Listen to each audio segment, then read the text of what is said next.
Je suis en quelque sorte très heureux de vous accueillir tous et toutes à cette conférence qui porte pour nom la sécularisation et la société française et le devenir du catholicisme par mon collègue et ami Yann Raison-Ducleuziou, que je vous présente à l'instant. Alors, Yann Raison-Ducleuziou est maître de conférence HDR en sciences politiques à l'Université de Bordeaux. Il est un chercheur au Centre Émile Durkheim, le CNRS, ainsi qu'à l'Institut de recherche Montesquieu de la même institution. Le professeur Raison-Ducleuziou est spécialiste de l'histoire et de la sociologie politique du catholicisme contemporain, de la pensée politique nationaliste, populiste et conservatrice. Sociologue des religions, il est aussi sociologue des mobilisations conservatrices, du changement social, de la littérature et politique et de l'écologisme et du conservatisme. Il a de nombreux articles et volumes à son CV, nommons de la contemplation à la contestation, la politisation des dominicains dans la province de France, années 40-70 chez Belin en 2016, avec Philippe Portier, Parti politique et religion en sacralisation du politique et sécularisation du religieux chez De Boeck en 2021. Il a publié également une contre-révolution catholique aux origines de la manif pour tous au Seuil en 2019 et cet ouvrage à la droite du Père, les catholiques et les droites de 1945 à nos jours, co-dirigé avec Florian Michel aux éditions du Seuil en 2022. Ce livre, donc, je le recommande à tous et toutes pour avoir une vue synthétique de la question des droites en France. Il y signe d'ailleurs un texte remarquable, une conclusion remarquable sur les droites et leur positionnement en France. Il y a un glossaire de toutes sortes d'expressions et il y a plusieurs articles historiques. C'est un livre que je recommande chaleureusement. Alors, je me tais et laisse la parole à Yann Raison-Ducleuziou en le remerciant donc de sa visite ici à l'Université d'Ottawa et de sa conférence sur le thème de la sécularisation et la question de la France. Je vous laisse la parole, cher ami. Merci beaucoup. Merci beaucoup, cher Martin, professeur Meunier, pour votre invitation. Bonjour à toutes et tous. Je suis enchanté d'être aujourd'hui à Ottawa parmi vous pour vous faire part de l'actualité de la recherche française sur un point particulier qui est l'histoire et la sociologie politique du catholicisme contemporain.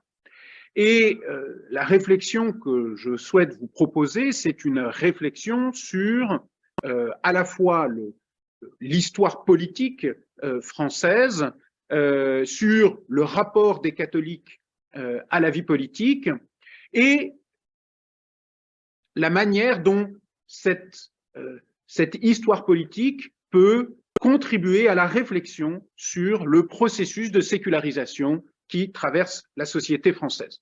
Alors, je vais commencer par vous parler de ce processus de sécularisation qui traverse la société française, comme bien d'autres sociétés européennes, comme la société en Amérique du Nord également. Le constat de la sécularisation de la France, c'est un constat qui est bien établi, sur lequel des ouvrages classiques font désormais référence.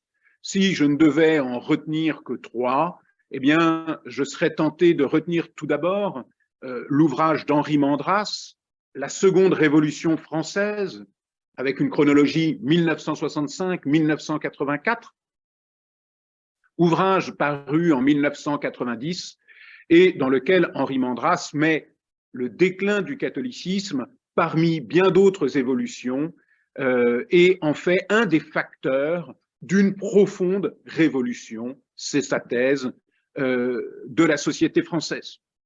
Second ouvrage classique qui permet d'aborder la question, l'ouvrage de Daniel Hervieux-Léger, Catholicisme, la fin d'un monde, ouvrage de 2003, dans lequel elle pose l'hypothèse de l'exculturation, c'est-à-dire d'un devenir du catholicisme qui, à mesure qu'il devient minoritaire, échappe de plus en plus à la culture dominante, mais également ne pèse plus sur cette culture dominante, donc constat d'une marginalisation et d'un effacement. Et puis, plus récemment, un ouvrage qui a suscité beaucoup de discussions en France, c'est l'ouvrage de Guillaume Cuchet, Comment notre monde a cessé d'être chrétien, ouvrage de 2018 dans lequel il révise l'histoire des années 60 en montrant à quel point le déclin de la pratique religieuse doit aussi être expliqué à travers une analyse du rapport à la pratique au sein même de l'institution catholique. Pendant très longtemps, les explications qui étaient mobilisées de la sécularisation reposaient surtout sur des variables externes, transformation de la société, exode rural, tertiarisation de l'économie, hausse du temps de scolarité, mobilité géographique des jeunes couples. Et lui a rappelé, sans vouloir effacer les autres variables, mais l'importance également d'une certaine évolution de la spiritualité qui a abouti à relativiser la valeur de l'assistance à la messe avec une argumentation spirituelle et catholique. Donc, 3 ouvrages dans lesquels on retrouve à peu près toujours une même construction comme objet de sciences sociales du processus de sécularisation. On retrouve dans ces ouvrages et dans bien d'autres les mêmes indicateurs pour mesurer le déclin de l'emprise du catholicisme. Premier indicateur, le plus mobilisé, le plus banal, c'est celui de la pratique cultuelle. Le nombre de catholiques pratiquants réguliers ne cesse de baisser dans la société française. Et pour vous donner une idée de ce déclin, sachez qu'une enquête Bayard-IFOP de 2016 mesure qu'aujourd'hui, les pratiquants hebdomadaires dans la population française 18 ans et plus, ils représentent 1,8%. On arrive à peu près à 4% si on retient en plus la pratique au moins une fois par mois. Deuxième indicateur qui est souvent utilisé dans ces ouvrages, c'est la définition religieuse de soi, c'est-à-dire le fait que les membres de la population française se définissent comme catholiques ou non. Aujourd'hui, on peut aussi très nettement mesurer ce déclin. La très récente enquête qui est sortie le mois dernier, l'enquête Trajectoire et origine de l'INED, elle nous donne un chiffre nouveau, celui de 29% de catholiques déclarés dans la population des actifs, 18 ans, de 18 à 59 ans. Et ce déclin est encore plus spectaculaire si on s'intéresse aux classes d'âge les plus jeunes. Dans la catégorie des 18-29 ans, il y a aujourd'hui 15% de catholiques déclarés, ce qui, pour mesurer le changement, est à comparer aux 13% de musulmans déclarés. Le sociologue Claude Dargent parle aujourd'hui d'un effet ciseau dans les jeunes générations entre une pratique catholique en déclin et une pratique musulmane en expansion. Et puis, bien sûr, troisième indicateur qui est utilisé pour mesurer la sécularisation, c'est l'évolution des valeurs. L'évolution des valeurs que l'on peut documenter de différentes manières, que ce soit à travers les enquêtes sur les valeurs qui sont faites à partir des hypothèses de Ronald Lingelart, qui sont travaillées en France par Pierre Bréchon, Claude Dargent, ou à travers l'évolution de la législation. Et en France, on a très nettement, on va dire, une marginalisation, un effacement de ce qui, dans la législation française, restait, on va dire, conservait une empreinte de la moralité catholique. C'est 1995, la première loi bioéthique, c'est 1999, le développement d'une union civile qui rend possible les couples de même sexe, c'est depuis lors l'ouverture du mariage en 2013 aux couples de même sexe, et en ce moment même, la France est en train d'entrer dans un processus délibératif autour de la légalisation de la fin de vie ou du suicide assisté, les deux options restant ouvertes pour l'instant. Donc, une évolution des valeurs qui, là aussi, témoigne d'un effacement, d'un recul de l'emprise du catholicisme, à la fois comme système de mœurs, comme codification sociale et comme forme ritualisée qui structure le temps social. Bien. Alors, cette sécularisation, elle est abondamment constatée et aujourd'hui, par conséquent, je dirais qu'elle est devenue une forme de lieu commun sociologique qui n'est quasiment plus questionné. Or, tout n'a pas été dit sur le processus de sécularisation et tout particulièrement les conséquences politiques de la sécularisation ont été très peu questionnées. Alors même que dans l'histoire politique française, l'affrontement entre l'Église et la République structure la description historique de la Révolution française jusqu'à la Troisième République. Mais je dirais qu'au-delà de la Troisième République, on sait relativement peu de choses de ce qu'est l'histoire réelle du rapport des catholiques à la politique. C'est donc un point aveugle qui manque à l'analyse du processus de sécularisation. Et par défaut, je dirais qu'on en reste à des lectures très statocentrées. S'il y a eu des esquisses d'une analyse politique de la sécularisation, on en trouve une par exemple chez Jean Bobéro. Chez Jean Bobéro avec sa thèse sur les seuils de laïcisation. Jean Bobéro s'intéresse essentiellement à la relation entre l'appareil ecclésiastique et l'appareil étatique, et il observe que, eh bien, au regard de la relation entre ces deux appareils, il y a trois seuils qui sont repérables. Le premier, c'est la période 1789-1801, où il y a une acceptation et une organisation du pluralisme religieux de la société par l'État, ça se traduit par le Concordat de 1801. Il y a ensuite un deuxième seuil de laïcisation entre 1877 et 1905, qui aboutit à une neutralisation de l'État, c'est la séparation des églises et de l'État, donc un État neutre, et désormais, avec un État neutre, un certain nombre de services publics qui deviennent neutres, et tout particulièrement l'école, puis l'hôpital.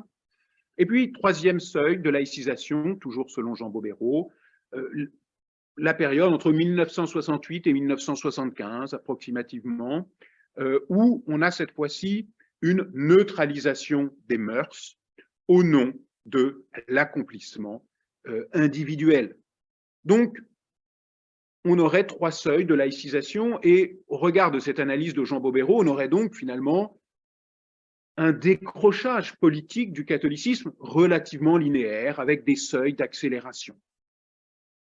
Mais on ne peut se satisfaire, quand on cherche à penser la dimension politique de la sécularisation, on ne peut se satisfaire d'une lecture unique à partir du rapport entre l'appareil ecclésiastique et l'appareil étatique, car ce serait, je dirais, valider à la fois une conception très statocentrique du devenir de la société française et une conception extrêmement pyramidale du catholicisme. Or, on sait bien que la réalité sociale du catholicisme ne correspond pas à l'organisation qu'en fait le droit canonique, à l'image qu'en diffusent les autorités catholiques, c'est-à-dire d'un ordre hiérarchisé où les fidèles suivraient finalement la ligne donnée du magistère.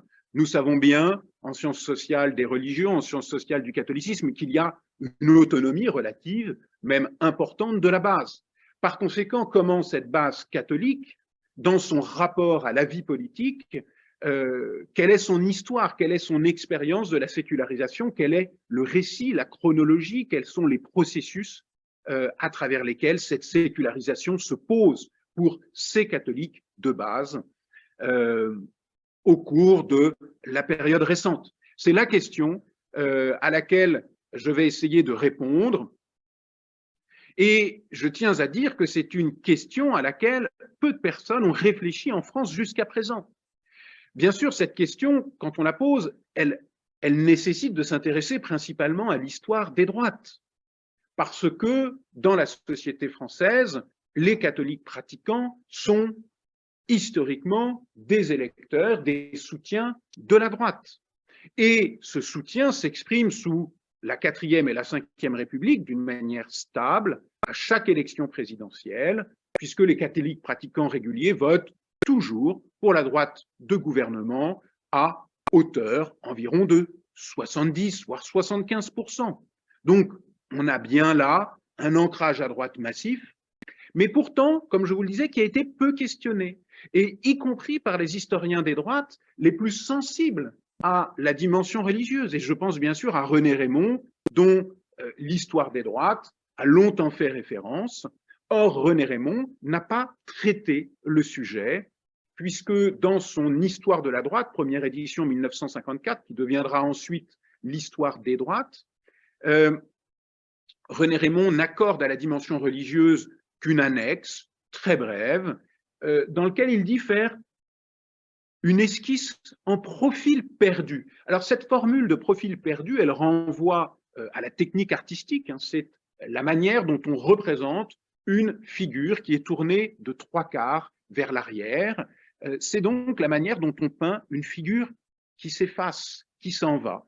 Et le choix de cette formule par René Raymond signifie bien que pour lui, le sujet appartient désormais à l'histoire et non plus à l'actualité politique. Le rapport des catholiques aux droites, ça ne serait qu'un effet de rémanence, un effet d'inertie, qui appartiendrait au passé et dont, je dirais, l'effet de longue durée serait quasiment un effet mécanique, sans consistance réelle. Alors, pour aborder le sujet autrement et faire un portrait de face, eh bien, avec toute une équipe, avec Florian Michel, nous avons fait une recherche inédite sur cette histoire des droites catholiques. Martin vous a présenté le livre, hein, c'est « À la droite du Père, les catholiques et les droites » de 1945 à nos jours. Et je voudrais vous présenter quelques éléments pour mesurer ce que cela apporte, cette histoire, à l'analyse à la fois des seuils de laïcisation, mais aussi à l'analyse du processus de sécularisation. Alors, mon propos sera structuré principalement en 2 temps. Dans un premier temps, je vous parlerai finalement de la période 1945-1974, où il y a là un âge d'or oublié du rapport des catholiques à la vie politique. Et puis, j'en viendrai dans un deuxième temps à la période 1975 à nos jours, où il y a un processus de minoration du catholicisme au sein des droites qui produit des effets politiques inattendus. Et puis, en conclusion, donc, je tirerai un certain nombre d'enseignements de cette histoire pour montrer ce que cela apporte à l'analyse des processus de sécularisation. Donc, premier moment, un âge d'or oublié, 1945-1968. Et ce premier moment, je vais le décomposer en 2 sous-périodes. Première sous-période, disons 1945-1958, l'après-guerre et le triomphe de la démocratie chrétienne. La démocratie chrétienne, c'est un courant politique qui a été structurant dans de nombreux pays européens. Je pense à l'Italie, je pense à l'Allemagne, à la Belgique. Or, en France, la démocratie chrétienne n'a pas eu une telle influence et elle occupe une place beaucoup plus marginale dans notre histoire politique. Cependant, la démocratie chrétienne a eu un âge d'or, ce qui a été oublié. Il y a eu une fenêtre d'opportunité pour cette démocratie chrétienne après la Seconde Guerre mondiale. Pourquoi ? Pourquoi seulement après 1945, alors que pourtant les recommandations, les invitations au ralliement des catholiques à la République, à l'acceptation de la démocratie, ont été répétées à maintes reprises depuis la fin du XIXe siècle. Il y a eu le toast d'Alger en 1890, au milieu des sollicitudes de Léon XIII en 1893, il y a eu la canonisation de Jeanne d'Arc en 1920, qui valait réconciliation entre la nation française et l'Église, et puis la condamnation de l'Action française en 1926. Mais tout cela n'a pas suffi, je dirais, à lancer une dynamique véritablement favorable à la démocratie chrétienne, parce que les démocrates chrétiens restaient pris dans un contexte de polarisation très fort, né de la Révolution française, mais renouvelé par la séparation de l'Église et de l'État. Et ce contexte de polarisation n'était pas favorable à leur positionnement. Pourquoi? Eh bien, parce qu'au sein des gauches, les démocrates chrétiens restaient suspects parce que trop catholiques. Et au sein des droites, les démocrates chrétiens restaient suspects parce que trop démocrates et trop républicains.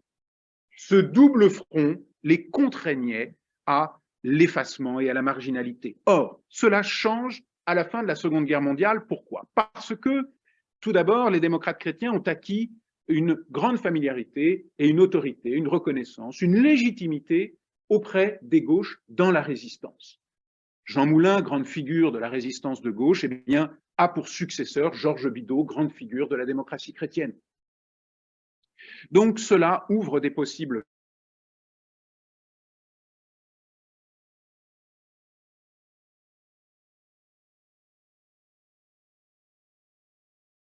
vers la gauche. Par ailleurs, d'inspiration catholique, elle est pas discrédit, se joue symboliquement dans le procès de Charles Maurras en février 1945. Procès dans lequel triomphent les figures de la démocratie chrétienne qui viennent témoigner contre lui alors qu'ils avaient subi jusqu'à présent les nombreuses attaques de l'Action française. Et puis, troisième aspect favorable aux démocrates chrétiens, c'est que les évêques ne cherchent plus à jouer de rôle de régulateur du rapport des catholiques à la vie politique parce qu'ils ont été discrédités par leur attentisme, leur légitimisme pendant la Seconde Guerre mondiale. Et par conséquent, cela laisse l'initiative aux laïcs pour reformer, reconstruire la place du catholicisme en politique. Donc, les démocrates chrétiens, avec le mouvement républicain populaire, ils deviennent le grand parti du centre à partir de 1945, qui, à peu près à chaque élection, obtient environ 25% des voix et devient le parti pivot de la plupart des gouvernements de la 4e République. Et là encore, c'est important, cette fonction de parti pivot. Car dites-vous bien que depuis 1877, les figures du catholicisme ont été écartées du gouvernement républicain. C'est donc un retour en responsabilité de figures du catholicisme, c'est donc aussi l'émergence d'une élite gouvernante catholique, avec des grandes figures comme Robert Schuman, Pierre Fimelin, Georges Bidault, Edmond Michelet.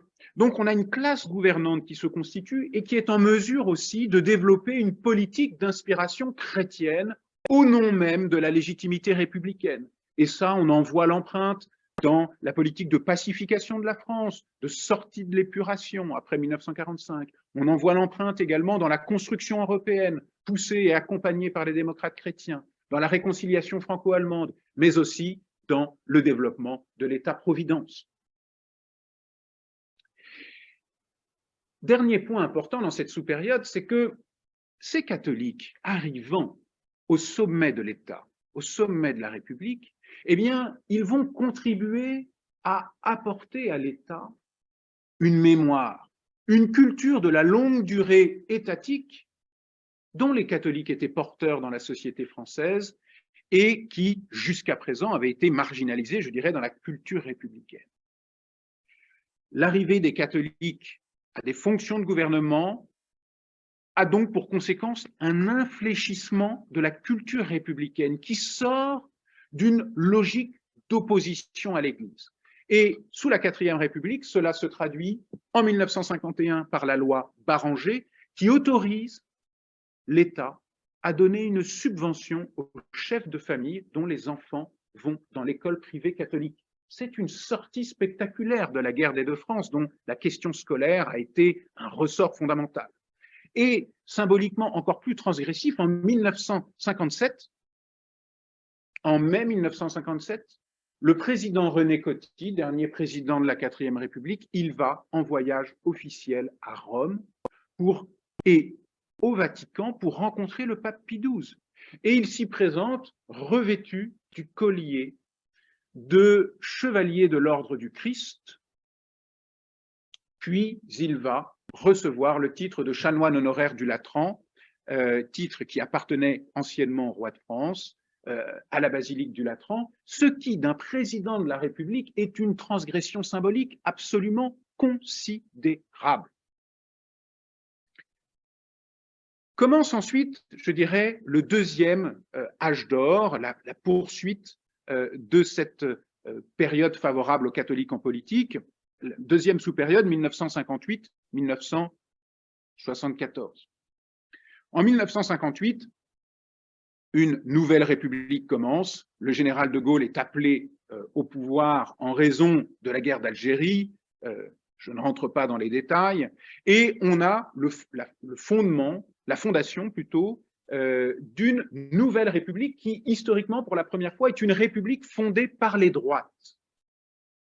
Ce qui change également le rapport à l'Église catholique. Il y avait en 1958 des mobilisations pour inscrire Dieu dans le préambule de la Constitution de 1958.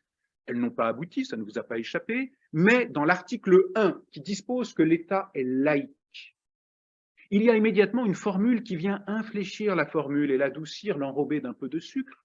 Ce qui est lié à cette culture de droite catholique, c'est que la République respecte toutes les croyances. Ce qui est une manière de dire que si le principe de laïcité est reconduit comme principe fondateur de la légitimité de l'État, ça n'est plus une laïcité de combat contre l'Église, c'est une laïcité que Philippe Portier appellerait une laïcité de reconnaissance, qui cherche à faire de l'Église un partenaire de la régulation du social de l'État. Et il y a des choses très intéressantes, un phénomène très intéressant dans la Ve République, c'est le rapport à la temporalité entre l'œuvre du général de Gaulle et celle de Jean XXIII. Le général de Gaulle, quand il arrive au pouvoir, comme Jean XXIII, quand il est élu pape, ce sont deux personnalités qui sont attendues comme des personnalités plutôt conservatrices. On l'a oublié, mais Jean XXIII était plutôt pressenti comme un candidat conservateur. Or, comme le général de Gaulle était soupçonné par la gauche de vouloir établir une forme de régime d'inspiration franquiste. Or, en 1962, les deux hommes prennent des actes très importants qui viennent complètement montrer qu'ils ne sont pas dans une ambition conservatrice. Pour le général de Gaulle, ce sont les accords d'Évian qui viennent décevoir tous ces soutiens qui sont favorables à l'Algérie française. Et puis, pour Jean XXIII, c'est l'ouverture du Concile Vatican II. Et le général de Gaulle, comme Jean XXIII, s'engage dans une modernisation de l'Église pour l'un, de la République pour l'autre, d'une modernisation sans rupture avec la tradition. Et cette temporalité de modernisation dans la tradition se traduit aussi par, je dirais, des relations très favorables entre l'Église et la République. En 1959 est votée la loi Debré qui banalise le financement des écoles privées catholiques par l'État et qui équivaut à un quasi-concordat. Le général de Gaulle va bien sûr, à Rome, au Vatican, recevoir le titre de chanoine honoraire du Latran. L'acte isolé de René Coty devient une coutume et tous les présidents de droite, dès lors, iront à Rome recevoir le titre de chanoine honoraire du Latran, manière de signifier que la République reconnaît le legs plus ancien qui lui vient de l'Église et peut-être aussi, finalement, de la monarchie. Mais ce moment de modernisation heureuse, les positions tiers-mondistes de l'Église consonnant avec le non-alignement géopolitique du général de Gaulle, cette période va passer et s'achever, et on va passer dans une autre temporalité. J'en viens à ma deuxième partie, 1968-2022, le temps des guerres culturelles. Là encore, deux sous-périodes. La première, 1965-1975, une sous-période que je serais tenté de qualifier comme une période d'accélération du changement social.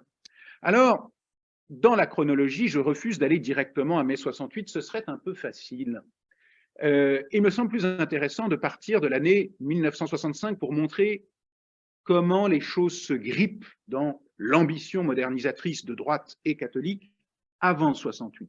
Pourquoi 1965? Parce que c'est une année où sont censés triompher à la fois le projet gaulliste et le projet de modernisation de Jean XXIII.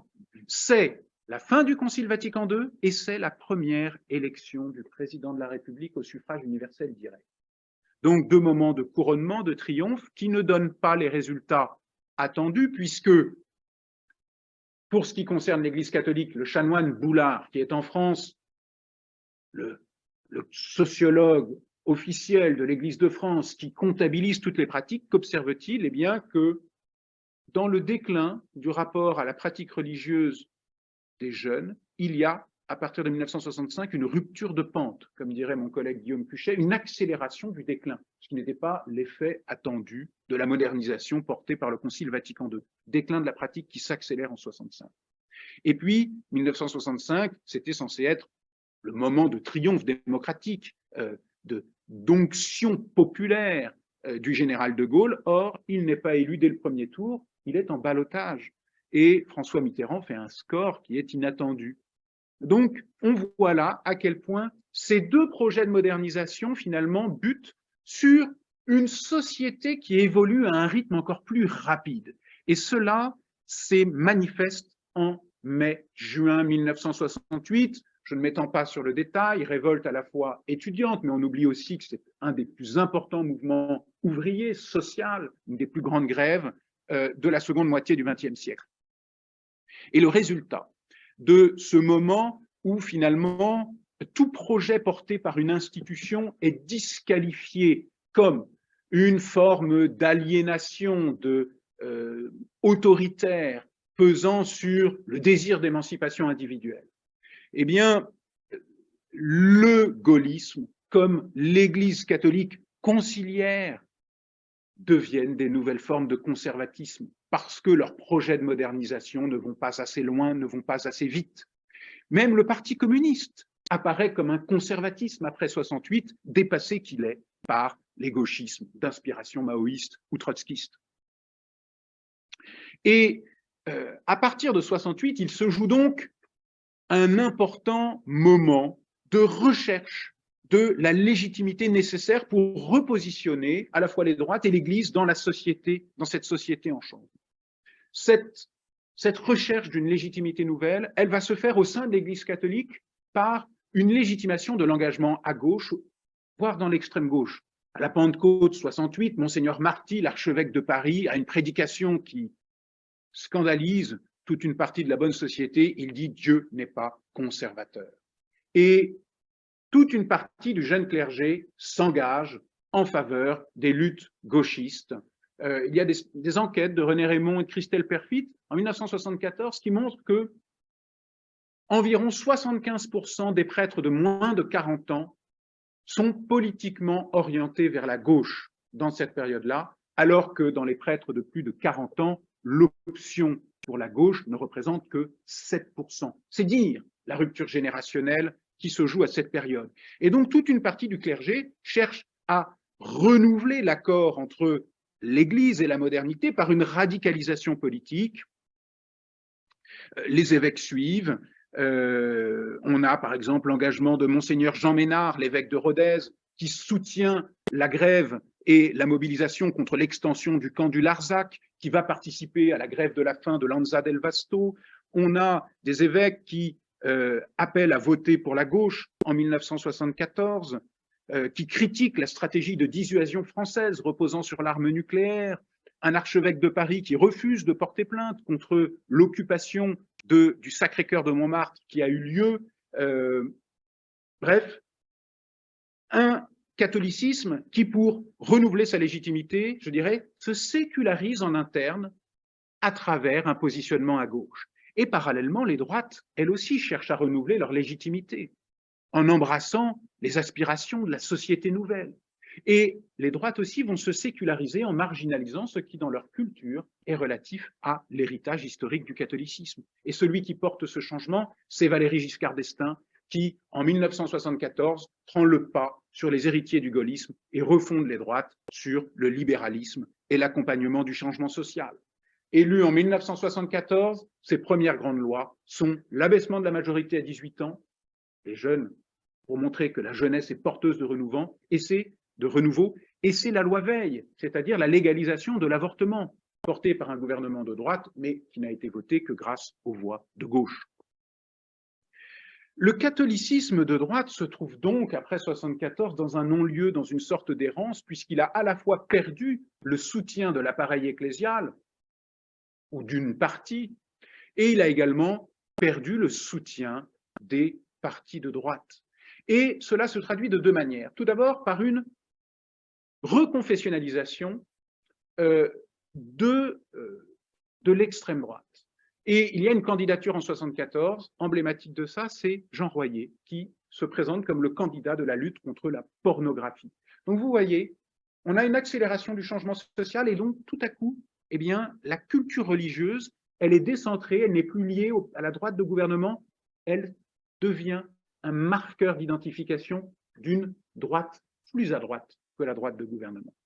Et puis, on a tout un réseau entre autres, de tous les opposants à la légalisation de l'avortement qui cherchent à se mettre en place, mais de manière dispersée.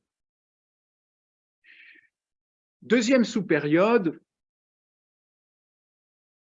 1975-2022. Qu'est-ce qui est caractéristique de cette sous-période? Eh bien, c'est que la place des catholiques au sein des droites, elle est désormais souterraine. Elle ne passe plus par les partis conventionnels et elle ne passe plus seulement par une participation conventionnelle par le vote. Le catholicisme redevient une dimension structurante des droites à trois moments après 1974. 1984, les grandes mobilisations contre la fusion, contre, on va dire, contre la nationalisation de l'enseignement catholique. 1999, contre l'union civile permettant d'autoriser les couples, de donner un statut juridique aux couples de même sexe. Et puis 2012-2013, le mouvement, la Manif pour tous, l'opposition à l'extension du mariage aux personnes de même sexe. Donc, trois manifestations de rue, que l'on peut mettre en série, parce qu'elles arrivent à chaque fois après une arrivée de la gauche au pouvoir, dans un moment d'alternance. 1981, c'est l'élection de François Mitterrand. 1999 succède à l'arrivée de la gauche plurielle au pouvoir. 2012-2013, c'est l'arrivée de François Hollande au pouvoir. Donc, c'est dans un contexte également d'effondrement des droites, puisqu'elles viennent de perdre les élections. Et c'est donc indépendamment des partis de droite, à partir de réseaux catholiques souterrains, que le peuple de droite descend dans la rue et s'oppose à une accélération du changement social. C'est dire aussi que ces mobilisations, elles sont porteuses d'une résistance au changement social, alors que les catholiques étaient des agents modernisateurs avant 68. Donc on voit bien là qu'il y a quelque chose qui change. La place du catholicisme au sein des droites n'est plus celle de la modernisation, c'est celle de la résistance au changement. Alors, ce qui est aussi intéressant de noter, c'est la différence entre ces trois mobilisations. En 1984, c'est une mobilisation qui triomphe. Pourquoi? Parce qu'elle est reconnue comme une expression légitime de la France, de la population française. Et quand on lit la presse sur cette grande mobilisation de 1984, dont la plus grande manifestation réunit plus d'1 million de personnes, eh bien, on trouve une formule type, les anoraks marchaient côte à côte avec les lodennes, signe qui est une manière de dire que les classes sociales diverses se mélangeaient.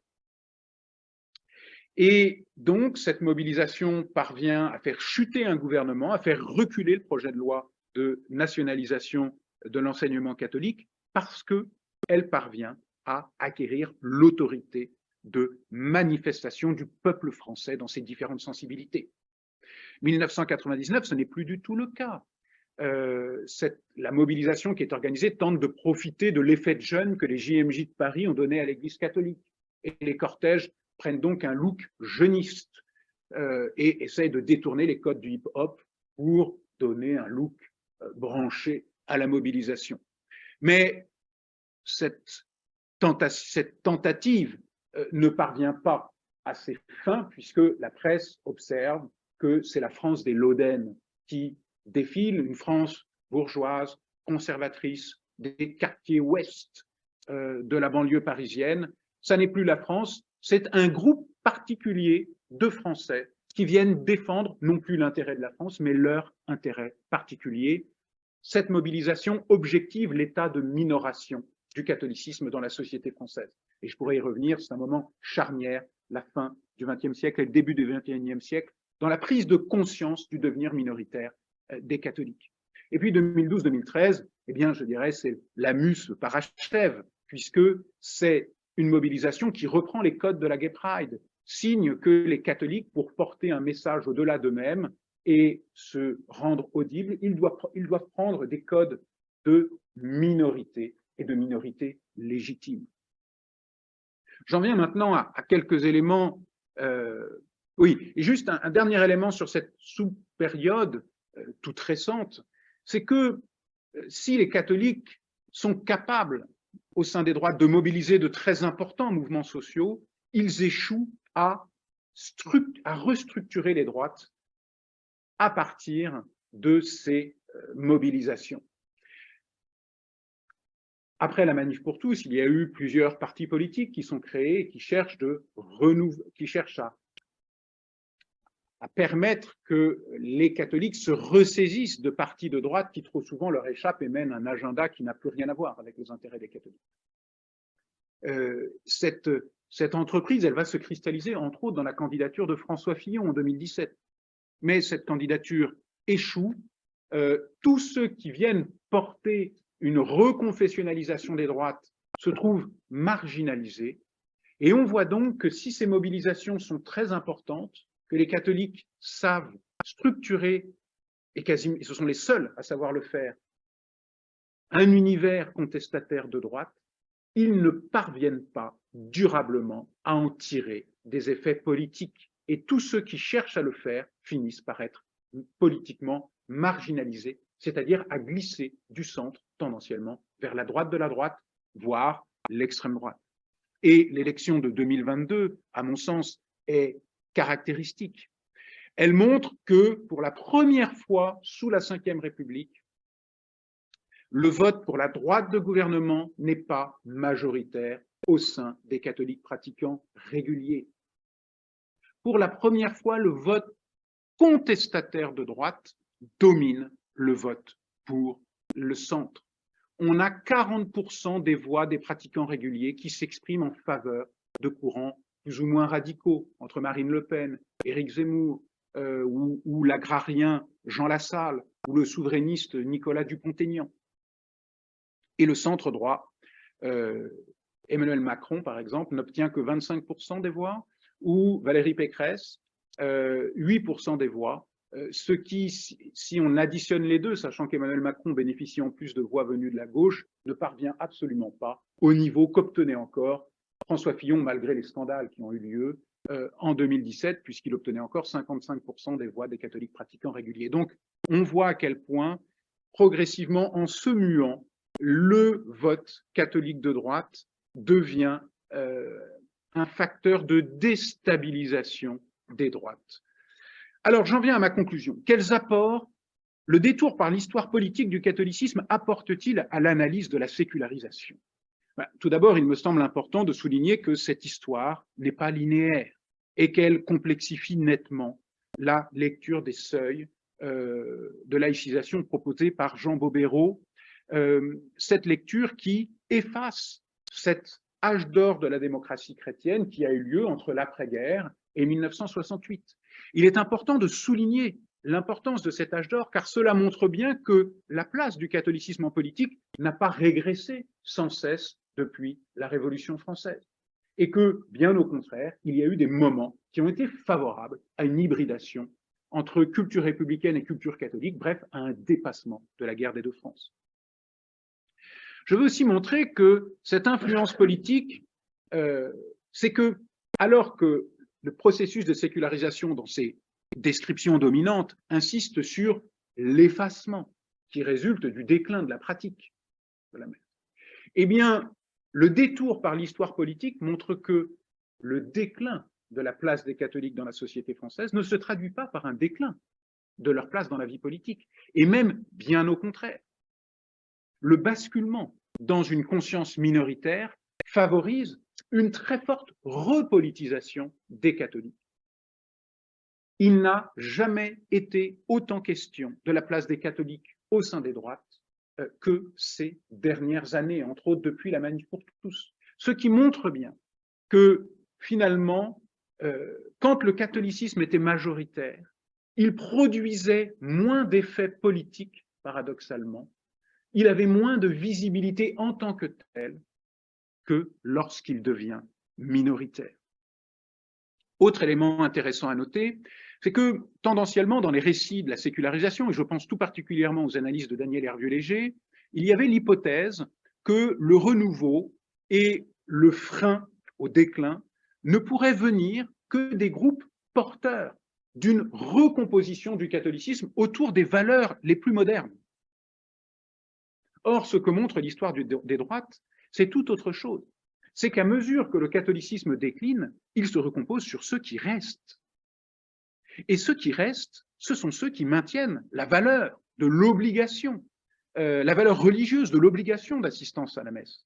Ce sont les plus conservateurs.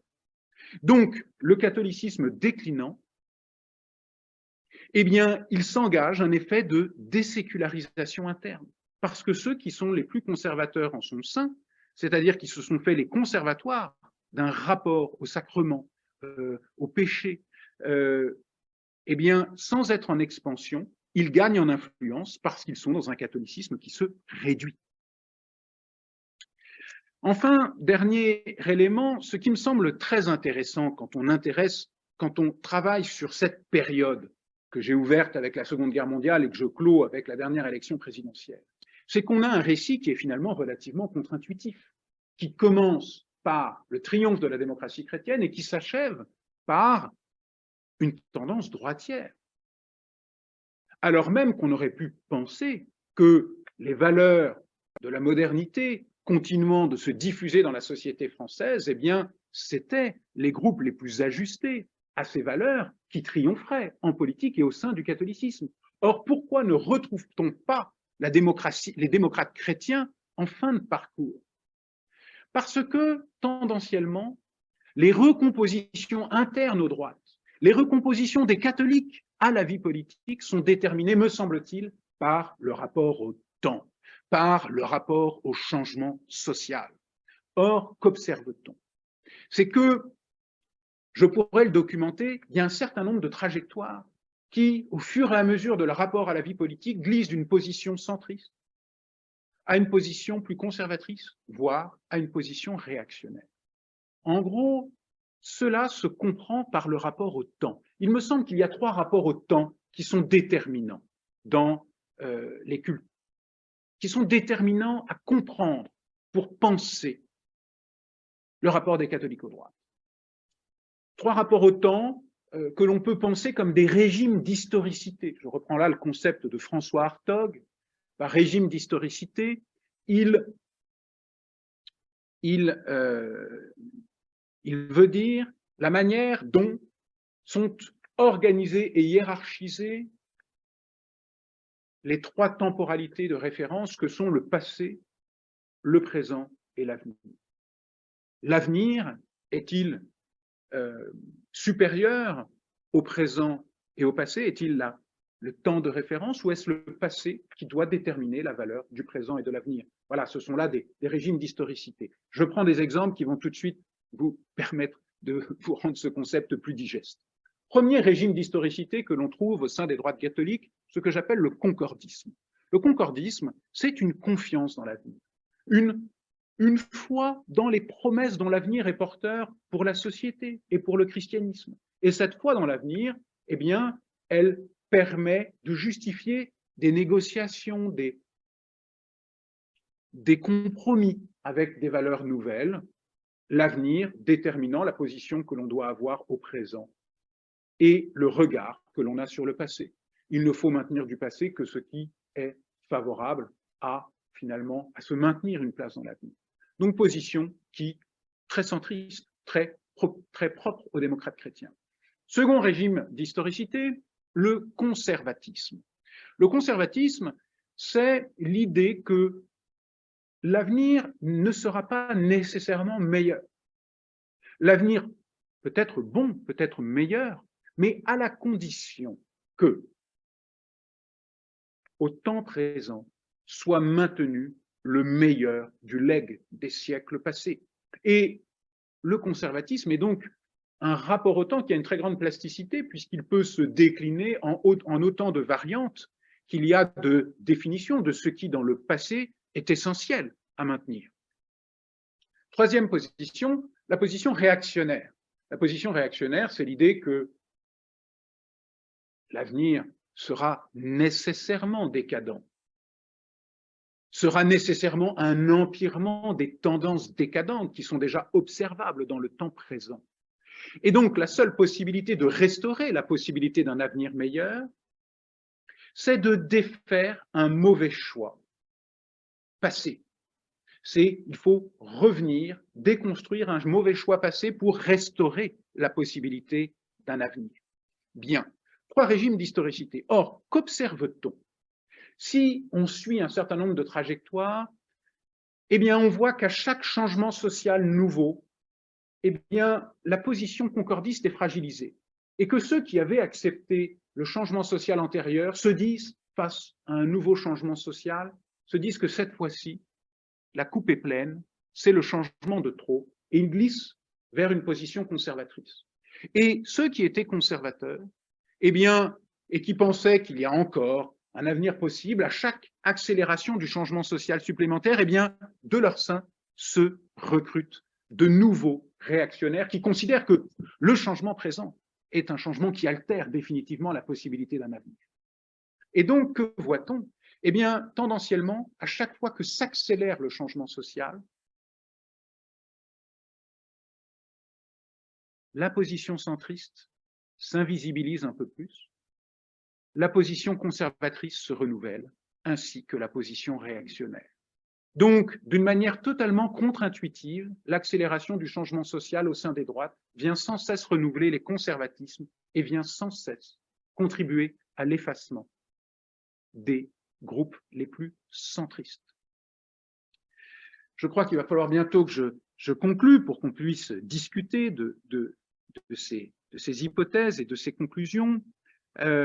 Mais je voudrais encore insister sur ce que cette histoire apporte pour compléter, complexifier, nuancer le récit de la sécularisation.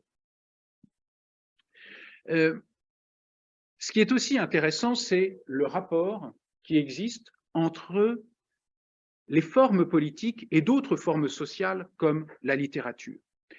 Albert Thibaudet, en 1932, a une hypothèse que je trouve tout à fait intéressante.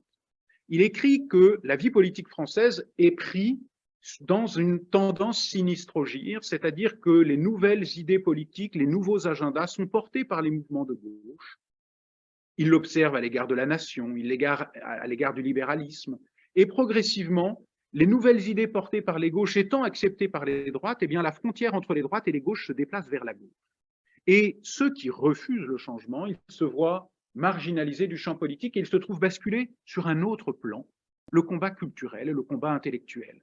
Et Thibaudet observe en 1932 que la vieille droite légitimiste, royaliste, contre-révolutionnaire, elle glisse en dehors du champ politique, elle bascule dans la littérature comme ressource de romantisme. Mais à chaque fois, et son hypothèse, c'est que donc la vie politique française est orientée vers la gauche, mais la vie culturelle est orientée vers la droite, ce qui crée un équilibre et une tension. Eh bien, cela, on peut encore l'observer aujourd'hui. Les idées politiques conservatrices, effectivement, en étant marginalisées, elles ne disparaissent pas, elles se perpétuent dans le champ de la littérature, dans le champ de la culture. Et à chaque fois qu'il y a une accélération du changement social, eh bien, le processus s'inverse quelque temps et les idées qui étaient en réserve dans la littérature deviennent tout à coup des ressources de critique du changement nouveau qui est en train d'advenir. Cela explique pourquoi, dans l'histoire des droites, les intellectuels conservateurs qui ont un ancrage catholique pour la plupart, parce que c'est le catholicisme qui forge une élite politique intellectuelle conservatrice au sein des droites françaises, eh bien ces intellectuels, ils retrouvent de manière permanente et de manière cyclique une influence politique, non pas une influence décisive, mais une influence réelle sur le champ, sur la structuration du champ des idées. Bien, la conclusion paradoxale que je veux vous soumettre, c'est que contrairement à ce que laissaient sous-entendre donc les récits de la sécularisation reposant exclusivement sur l'analyse du déclin des pratiques ou sur l'évolution des valeurs, eh bien, la sécularisation favorise une recomposition conservatrice du catholicisme. La sécularisation, dans son récit dominant, elle produisait un récit dominé par l'individualisation des conduites. Le détour par l'histoire et la sociologie politique permet de montrer l'envers. La minorisation, c'est-à-dire le processus de minoration du catholicisme, qui entraîne des nouvelles formes de communalisation religieuse favorables aux groupes et aux idées les plus conservatrices. Merci de votre attention et voilà, nous pouvons maintenant discuter de ces quelques hypothèses que j'ai rendues plus fortes peut-être même pour les rendre plus stimulantes et favoriser l'échange avec vous. Merci. Merci.